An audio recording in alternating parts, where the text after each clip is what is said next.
Welcome back. In her first week as Secretary of Education, Linda McMahon is wasting absolutely no time working to fulfill President Trump's wish to dismantle the very department she is heading.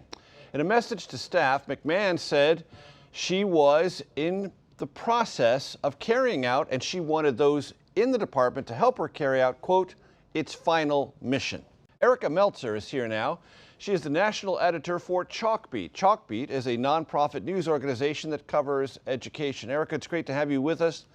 So the federal government spends a lot of money. 4% of last year's budget went to the Department of Education. We have a graphic that shows most of what the Department of Education spends its money on.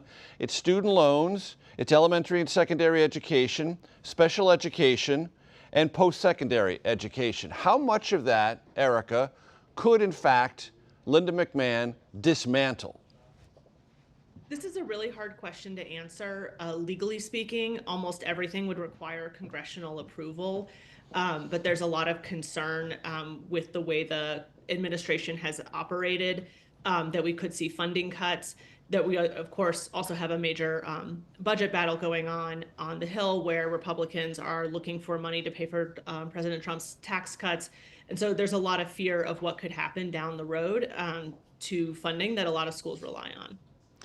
And is my understanding, Erica, and please correct me if I'm wrong, that in terms of elementary and secondary education from the Federal Department of Education and special education, in many instances, states rely on that federal support to buttress their own education spending and to balance their own state budgets, correct?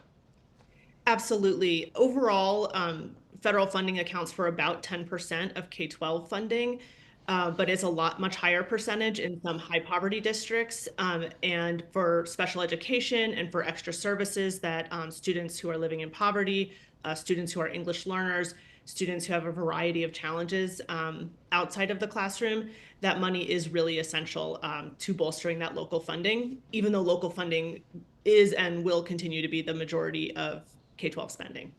And Erica, what does the research tell us about this federal spending on elementary and secondary education and special education? It's been my impression that, especially in the special education part, that money has been well spent and has created positive outcomes.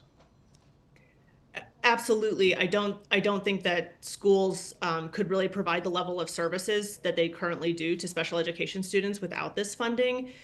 Though it is worth mentioning that the federal government has never met its promised obligation. They owe billions and billions more to school districts than they have ever paid, and school districts are making up that difference.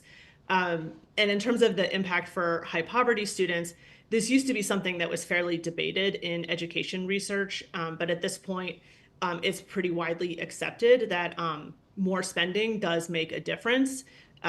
It's not always spent well, but in the large majority of cases, we do see a difference in outcomes, especially for high poverty students, when more money is spent.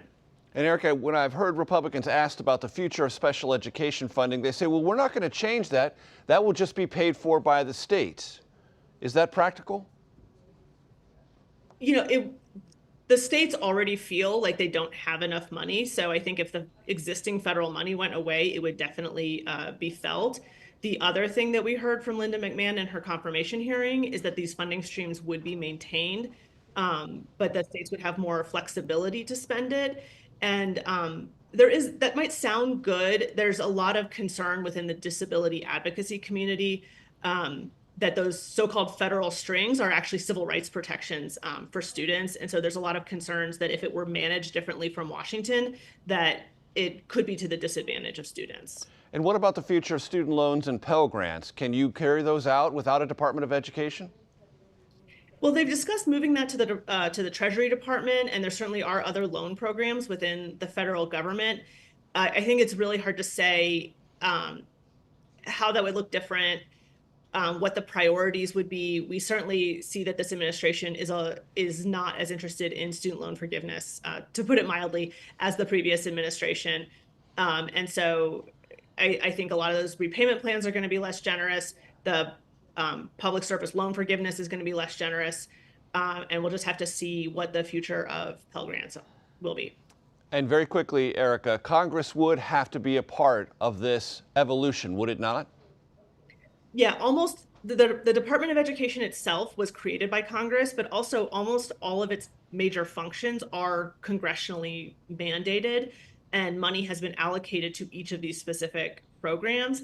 And so you couldn't just unilaterally change that without working with Congress. And at her confirmation hearing, Linda McMahon promised repeatedly that she would work with Congress. Um, Obviously, sort of whether the administration has to spend money that's congressionally appropriated has been a major point of contention in all of these dramatic funding cuts and lawsuits. And so I think there is a reason that people are somewhat skeptical of that. But yes, she would have to work with Congress. Erica Meltzer, thank you very much. I appreciate it.